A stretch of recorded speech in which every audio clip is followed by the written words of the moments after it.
In this video, I'm going to show you how to remove image background professionally using a free AI tool, which is Adobe Express.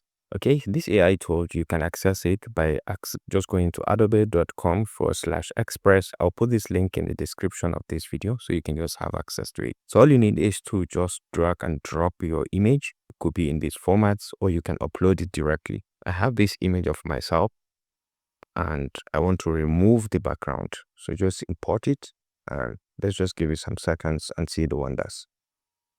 And I think it does a fantastic job. We can see it has removed the background, only that it left some of these elements which are okay for me, but depending on you. So you have the option to add your own content over here. You can add a background from here, or you can add an Adobe stock image to this. Okay, or you can alternatively just go on and click on download and you'll have your image downloaded without a background. If you found this helpful, please leave a like.